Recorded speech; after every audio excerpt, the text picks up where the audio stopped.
job. I don't tell them about my science sin. I was only trying to teach what the university stands for, which is academic freedom.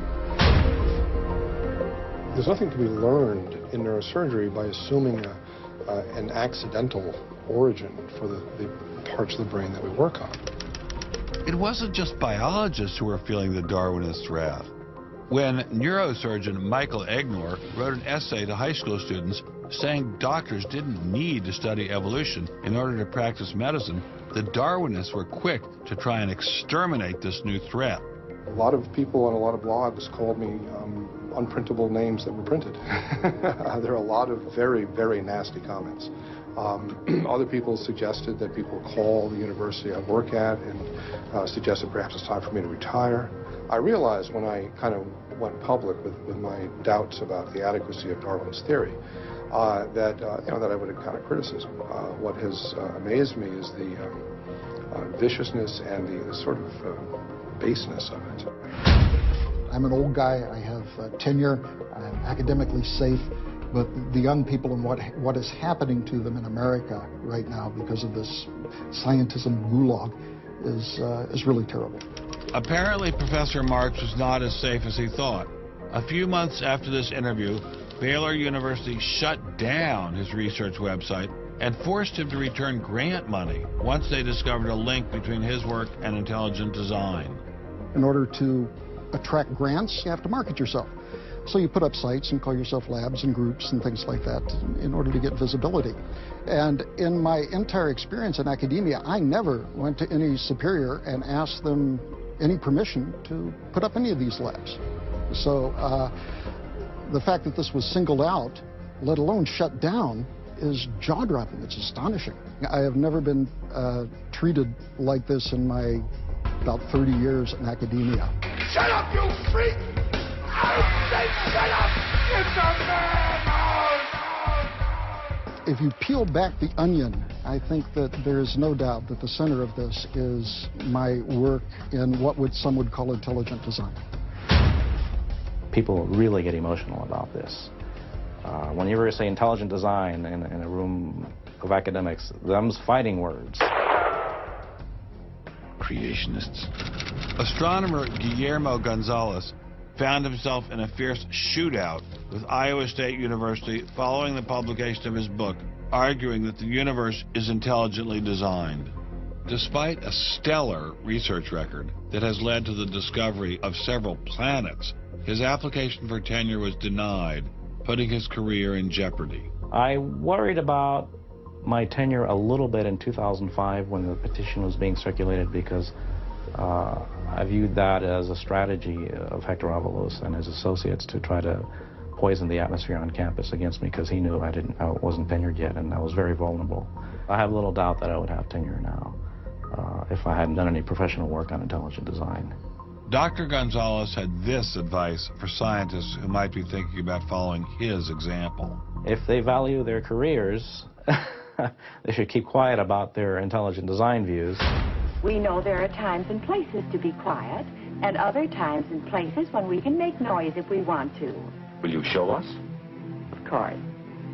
Boys and girls, how would you like to show some of the ways we know of being quiet? It's the kind of thing where you just learn to keep your mouth shut. In addition to those scientists who were willing to appear on camera, we encountered many more who didn't dare show their face for fear of losing their jobs. You use an intelligent design perspective to get the research done, but you're not allowed to talk about it in public. And so there is definitely incentive, if you think about it, for people to remain within the mainstream. You know, what's he up to? What is he thinking? Is he one of them? That kind of thing. If I write intelligent design, they hear creationism. They hear religious right. They hear theocracy. So it appears Mr. Shermer, the self-styled skeptic, was wrong on this one. Intelligent design was being suppressed in a systematic and ruthless fashion. But maybe intelligent design should be suppressed. I didn't like what was happening to these scientists, but on the other hand, we don't want our kids being taught that the Earth is flat or that the Holocaust never happened. It was time to ask the scientific establishment, What was so bad about intelligent design? Intelligent design people are not genuine scientists. Intelligent design is a racket. It's just propaganda. The only intelligent thing about it is to have got people to call it that. It's really very stupid as well. Everybody knows science education in America is appalling. What we don't need at this time is intelligent design in the classrooms. To present intelligent design stunts their educational growth. It stunts their intellectual growth. But what I don't understand is how these animals could have been on Earth millions of years before man, and the Bible says the whole Earth was created in only 6 days. It wasn't just the educational aspects of intelligent design that had scientists concerned. Many suspected the movement masked a much larger agenda. Intelligent design is a set of excuses to squeeze creationism into the classrooms. Get intelligent design in the schools today, and we can have school prayers tomorrow. Any other complaints? Can you imagine anything more boring? The boredom attached to ID is supreme. It is so boring that I can't even bother to think about it much anymore. It's just utterly boring. Love is in the air, everywhere I look around. Love is in the air, every sight and every sound. Love was in the air, all right, but none of it was directed toward intelligent design. There seemed to be a lot to hate about ID, and nearly all of that hatred was focused on one place. The people from the Discovery Institute, the people who are doing the intelligent design, they're all varnish and no product. The Discovery Institute is a propaganda mill. It's an institution designed to suck in money from religious investors and turn it into a sanitized, somewhat secular version of the creation story to get it into the schools.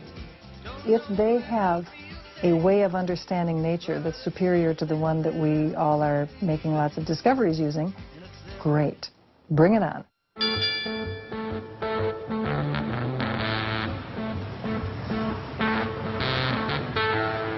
We are really, really lost. I think it's on 3rd. I think it's on 3rd. I think it's down there. I have no idea where this place is.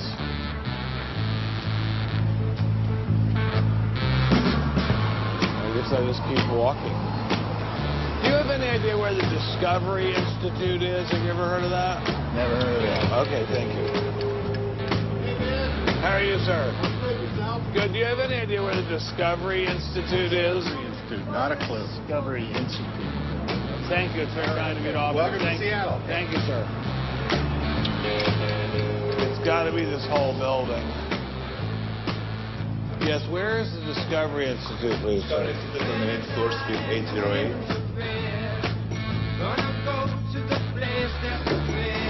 Okay, very good. Aha! Success at last. Aha! We found you. Are you Bruce Chapman? I am. How are you? I'm Ben Stein. Well, very kind of you to have me here. Well, I'm delighted to meet you. Can I look around and see your office? Absolutely. Do you just have this floor, or do you have several other floors as well? No, this is it. This is it? You've made an awful lot of trouble for being in such a small office. I thought it was going to be like the Pentagon. We're like the little boy that said the emperor has no clothes. And he didn't have a big organization either. When you go around and raise funds, your people are not saying to you, by the way, we're going to get all these scientists out of the classroom and put Christ back in the classroom. Well, I don't know that Christ has ever been in the science classroom. This is not a religious argument. This is something that people, we have fellows who are Jewish or agnostic or various other things. There are people, there are Muslim scientists. There are people of all kinds of backgrounds who agree that Darwin's theory has failed. And so why would you bring religion into it? You don't need religion. This is a red herring, Ben. People who don't have an argument are reduced to throwing sand in your eyes. Well, if the Discovery Institute could get its wish about this subject, what would your wish be? Well, on this subject, as on others, we'd like people to be able to have a robust dialogue and even a debate where the evidence, the best evidence, but in this case, the best scientific evidence is made available to people. Well, surely no one questions there should be a debate. Oh, yes, they do. They do? They say the debate has been settled.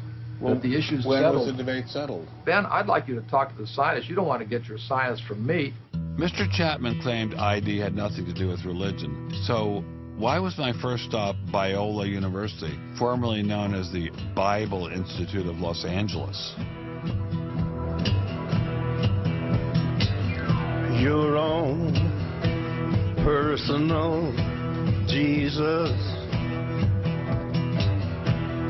someone to hear your prayers, someone who cares.